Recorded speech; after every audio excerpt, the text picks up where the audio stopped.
Hello दोस्तों, आज हम बात करेंगे जब कोई सिक्योरिटी गार्ड को कोई भी परेशानी या दिक्कत होती है तो वो सब चेक करके कहाँ पर बताना होता है। उसके बाद एक सिक्योरिटी गार्ड को कितना छुट्टी मिलता है और छुट्टी मिलता भी है तो कितने दिन का मिलता है। उसके बाद ये भी बताने वाला हूँ कि एक सिक्योरिटी गार्ड को कितना सैलरी मिलता है और साथ ही ज्वाइनिंग के वक्त क्या क्या डॉक्यूमेंट्स लगता है। और सबसे इम्पोर्टेंट सवाल कि किसी भी सिक्योरिटी गार्ड को लोकल में ड्यूटी क्यों नहीं दिया जाता है। तो दोस्तों आज मैं इस टॉपिक पर पूरे डिटेल में बात करने वाला हूँ, तो इस वीडियो को बिना स्किप किए अंत तक जरूर देखना। नंबर 1 कि एक सिक्योरिटी गार्ड को कितना सैलरी मिलता है। तो सबसे पहले तो मैं आप लोगों को बता दूं कि दुनिया की कोई भी कंपनी SAS हो, G4S हो या फिर कोई और ही कंपनी हो, तो वहाँ पर उसका सैलरी डिपेंड करता है उसके यूनिट के ऊपर। जैसा यूनिट वैसा सैलरी। इसका मतलब ये फिक्स नहीं कहा जा सकता कि आपको इतना ही सैलरी मिलेगा। लेकिन अगर एक सिक्योरिटी गार्ड की मिनिमम सैलरी की बात की जाए तो आप इंडिया की कोई भी यूनिट में चले जाइए तो आपको मिनिमम 10 से 12 हजार सैलरी तो मिल ही जाएगा। वहीं ज्यादा से ज्यादा सैलरी की बात की जाए तो कुछ यूनिट में 15, 16, 20 हजार तक भी सैलरी मिल जाता है। वहीं अगर बात करें कि सैलरी कब आता है तो आपका सैलरी हर महीने के 10 तारीख से पहले तक आ जाता है। और अगर आपका सैलरी महीने के 10 तारीख से पहले नहीं आता है तो ये प्रॉब्लम्स आपके यूनिट का है। इसमें आपका एजेंसी का कोई भी गलती नहीं होती है, क्योंकि जब तक आपका यूनिट आपके एजेंसी को पेमेंट नहीं करेगा तो आपका एजेंसी आपको कहां से सैलरी देगा।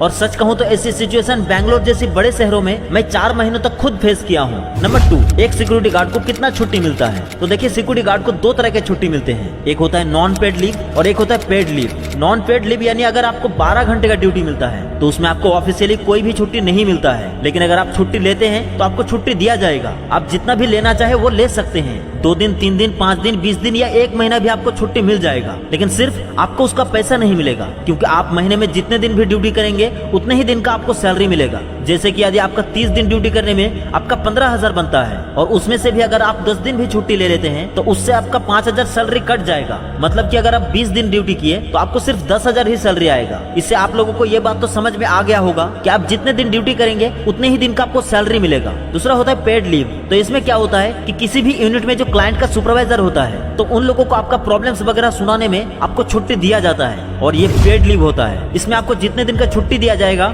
उतने ही दिन का आपको पेमेंट भी मिल जाएगा। और ये पेड लीव तब होता है जब यूनिट का क्लाइंट आपको अप्रूवल देता है। इसका मतलब ये एकदम से नहीं कहा जा सकता कि सिक्योरिटी गार्ड को छुट्टी मिलता ही नहीं है, मिलता है। बस आपको सिर्फ क्लाइंट के सुपरवाइजर से परमिशन लेकर के जाना होगा। वहीं अगर वीकली रेस्ट की बात करें तो कुछ अच्छे यूनिट में वीकली रेस्ट भी मिल जाता है। नंबर 3 यदि किसी सिक्योरिटी गार्ड को कोई भी प्रॉब्लम्स हो रही हो, कोई दिक्कत हो रही हो, चाहे वो ड्यूटी से रिलेटेड या फिर पर्सनल लाइफ से रिलेटेड या फिर सैलरी वगैरह से रिलेटेड या फिर कोई अन्यथा प्रॉब्लम्स हो रही हो, तो वो कहां पर रिपोर्ट करना है। तो सबसे पहले तो आपको ये समझना होगा कि कोई भी एक संगठन जो होता है, कोई भी एक कंपनी जो होता है, उसमें एक प्रॉपर चैनल बनाया जाता है। यानी कि अगर आपको कोई भी चीज करना होता है तो आपको नीचे से जाना होगा। जैसे एक सिक्योरिटी गार्ड एक सुपरवाइजर के अंतर्गत काम करता है, तो सबसे पहले आपको ये कोशिश करना है कि आपका जो भी प्रॉब्लम्स हैं वो सबसे पहले आपको अपने सुपरवाइजर को सुनाना है। फिर सुपरवाइजर अपना जस्ट सीनियर को सुनाएगा और फिर वो अपने सीनियर को सुनाएगा और इस अनुसार प्रॉपर चैनल में आपका प्रॉब्लम्स ऊपर तक जाएगा। और अगर आपका सुपरवाइजर आपका बात नहीं सुन रहा है तो आप अपना फील्ड ऑफिसर से बात कर सकते हैं, नहीं तो आप अपने ब्रांच ऑफिस जाइए और वहाँ पर आपका ब्रांच मैनेजर को बताइए कि सर मेरे साथ ऐसी प्रॉब्लम्स हो रही है, तो आप कुछ इसके लिए हेल्प करें। तो देखना दोस्तों, आपका प्रॉब्लम्स को जरूर सुना जाएगा। बस यही कि आपको प्रॉपर चैनल में जाना है। लेकिन यदि आप नीचे वाले को छोड़ करके डायरेक्ट ऊपर चले जाते हैं तो हो सकता है कि वो लोग आपका बात ना सुने। बट अगर आप प्रॉपर चैनल में जाएंगे तो आपके प्रॉब्लम्स को जरूर सुना जाएगा, क्योंकि कंपनी कभी भी नहीं चाहती है कि मेरा कोई भी गार्ड परेशान रहे, क्योंकि उस कंपनी को उसके सिक्योरिटी गार्ड ही तो उसे कमा करके देते हैं। इसलिए वो कभी भी नहीं चाहेगा कि मेरे कमाने वालों को कोई दिक्कत या परेशानी हो। नंबर 4 कि ज्वाइनिंग के लिए क्या क्या डॉक्यूमेंट्स लगता है। तो दोस्तों इस टॉपिक पर मैं पहले भी एक वीडियो बना चुका हूँ, लिंक आपको डिस्क्रिप्शन में मिल जाएगा, तो आप उस वीडियो को जरूर देख लेना। तो दोस्तों सिक्योरिटी गार्ड के ज्वाइनिंग के लिए मात्र 3 डॉक्यूमेंट्स चाहिए: आधार कार्ड, क्वालिफिकेशन सर्टिफिकेट और बैंक पासबुक। इसके अलावा कुछ पासपोर्ट साइज फोटो, और अगर आपके पास कोई एक्स्ट्रा क्वालिफिकेशन है जैसे कंप्यूटर या NCC वगैरह से रिलेटेड तो उसका सर्टिफिकेट भी आप सबमिट कर सकते हैं। उससे आपको प्रमोशन वगैरह होने में मदद करेगा। लेकिन बहुत सारे सिक्योरिटी एजेंसी आपसे कैरेक्टर सर्टिफिकेट मांगते हैं। कैरेक्टर सर्टिफिकेट इसलिए मांगते हैं क्योंकि जब आप अपने गाँव से शहरों में काम करने के लिए जाते हैं तो आपके गाँव में कैसा चरित्र था, जैसे की अगर आप कोई जुर्म करके शहर भाग रहे हैं, तो इन्हीं सब चीजों को मद्देनजर रखते हुए आपसे कैरेक्टर सर्टिफिकेट मांगा जाता है। लेकिन टेंशन लेने वाली कोई बात नहीं है। आप अपने जिले के SP ऑफिस जाकर SP ऑफिस में आप अपना कैरेक्टर सर्टिफिकेट बहुत ही आसानी से बनवा सकते हैं। और अगर आप शहरों में सिक्योरिटी कंपनी में ड्यूटी करने के लिए आ रहे हैं तो सबसे पहले आप अपना कैरेक्टर सर्टिफिकेट बनवा लें, नहीं तो शहरों में आकर आपको बहुत परेशानी होगी, साथ ही बहुत ज्यादा खर्चा और टाइम दोनों ही बर्बाद होंगे। तो किन किन भाइयों ने अपना कैरेक्टर सर्टिफिकेट शहरों में आकर बनवाए थे और कितने पैसे खर्च हुए थे, जरा कमेंट्स में जरूर बताना। नंबर 5 सिक्योरिटी गार्ड का ड्यूटी टाइम क्या होता है। तो दोस्तों किसी भी सिक्योरिटी गार्ड का ड्यूटी टाइम फिक्स नहीं होता, क्योंकि एक सिक्योरिटी गार्ड को 24 घंटे में कभी भी ड्यूटी लगाया जा सकता है, डे में, नाइट में या फिर कभी भी। लेकिन जहाँ पर 8 घंटे का ड्यूटी का यूनिट होता है वहाँ पर ड्यूटी 3 शिफ्ट में होता है। वो तीनों शिफ्ट में आपको कभी भी किसी भी शिफ्ट में ड्यूटी लगाया जा सकता है। तो उसका एक अलग ही प्रोसेस है, कंपनी अपना रूल्स एंड रेगुलेशन बना रखी है, लेकिन ड्यूटी टाइमिंग फिक्स नहीं है, ये आपको याद रखना होगा। जैसे यदि आपका डे शिफ्ट है तो आपको डे में ही करना होगा, और यदि आपका नाइट शिफ्ट है तो आपको नाइट में ड्यूटी करना होगा। और यदि आपके यूनिट में हर एक गार्ड को एक सप्ताह दिन में, एक सप्ताह नाइट में ड्यूटी दिया जा रहा है तो आपको उसी अनुसार से ड्यूटी करना होगा। क्योंकि आपका यदि 12 घंटे ड्यूटी है तो आपका 12 घंटे ड्यूटी करने के बाद आपको 12 घंटे रेस्ट मिलेगा ही मिलेगा। और अगर आपका 8 घंटे का शिफ्ट है तो आपका 8 घंटे कंप्लीट होने के बाद आपको 16 घंटे रेस्ट मिलेगा ही मिलेगा। और ये सब कंपनी के जो सुपरवाइजर होते हैं वो ये सब मैनेज करते हैं। लेकिन यदि आपको डे में कोई दिक्कत हो रही हो या आपको कोई इमरजेंसी पड़ गई हो और आप नाइट शिफ्ट करना चाहते हैं तो आप अपने सुपरवाइजर से बात करके अपना शिफ्ट चेंज करवा सकते हैं। लेकिन अगर सुपरवाइजर मैनेज करने के बाद भी मैनेज नहीं हो रहा है तो हो सकता है कि आपका शिफ्ट चेंज ना भी करे। नंबर 6, ज्यादातर सिक्योरिटी गार्ड को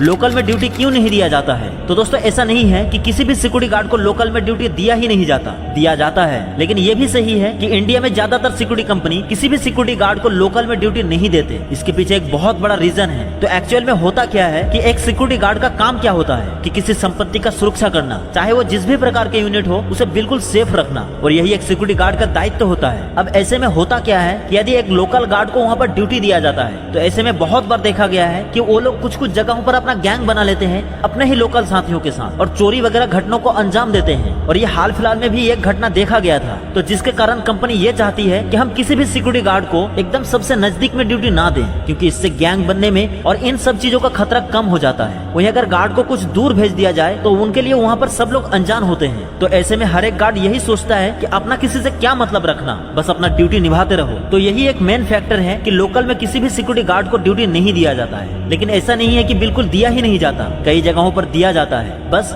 अगर आपका कैरेक्टर अच्छा रहा तो आप हमेशा कंपनी की भलाई के बारे में सोचते हैं, अगर आपको देख करके सच में लगता है कि हाँ लड़का ईमानदार है, इस तरह की कोई भी चीज नहीं करेगा, तो ऐसे में लोकल में भी ड्यूटी दिया जाता है। तो आई होप कि आप लोगों को ये बात समझ में आ गया होगा कि कंपनी में कहाँ कहाँ और किस अनुसार से ड्यूटी दिया जाता है, लोकल में क्यों नहीं दिया जाता, और दिया जाता है तो क्यों दिया जाता है। तो दोस्तों अभी लास्ट में मैं आप लोगों को एक इंपॉर्टेंट बात बता देना चाहता हूँ कि यदि आप सिक्योरिटी गार्ड में भर्ती होने के लिए जा रहे हैं तो वहाँ पर जब आपका ट्रेनिंग खत्म हो जाएगा तो वहाँ पर आपसे पूछा जाएगा कि आप ड्यूटी कहाँ करना चाहते हैं, अपने ही स्टेट में या फिर कोई दूसरा स्टेट में। तो यदि आप दूसरा स्टेट चूज करते हैं तो आपको तुरंत कहीं ना कहीं कोई ना कोई यूनिट का मोमेंट लेटर दे देगा। लेकिन यदि आप अपना स्टेट या फिर कोई पर्सनल स्टेट चूज करते हैं तो दोस्तों वहाँ पर आपको थोड़ा सा टाइम लग जाएगा, क्योंकि अगर आप कोई बड़ी शहरों में ड्यूटी लेते हैं जैसे दिल्ली, बैंगलोर, मुंबई जैसी बड़े शहरों में, तो आपको तुरंत ही ड्यूटी मिल जाएगा, क्योंकि वहाँ पर कंपनी का बहुत सारा यूनिट रहता है। लेकिन अगर आप कोई ऐसी जगहों पर ड्यूटी मांगते हैं जैसे झारखंड, बिहार, छत्तीसगढ़, बंगाल, तो इन सब स्टेट में क्या होता है कि बहुत ही कम यूनिट है। तो आपको 10, 15, 20 दिन या 1 महीने तक भी वेट करना पड़ सकता है, क्योंकि वहाँ जाने के लिए आपको मोमेंट ऑर्डर तो दे दिया जाएगा, लेकिन वहाँ सीट खाली नहीं होने के कारण आपको तुरंत ज्वाइनिंग नहीं करवा सकता, आपको कुछ दिन तो वेट करना ही होगा। और छोटे शहरों में सैलरी भी बहुत कम होती है। तो उम्मीद करता हूँ कि ये वीडियो आपके लिए बहुत ही इंफॉर्मेटिव रही होगी। तो इसके लिए एक लाइक तो बनता ही है, और अगर अभी तक आपने चैनल को सब्सक्राइब नहीं किया है तो करो ना भाई, क्यों नहीं कर रहे?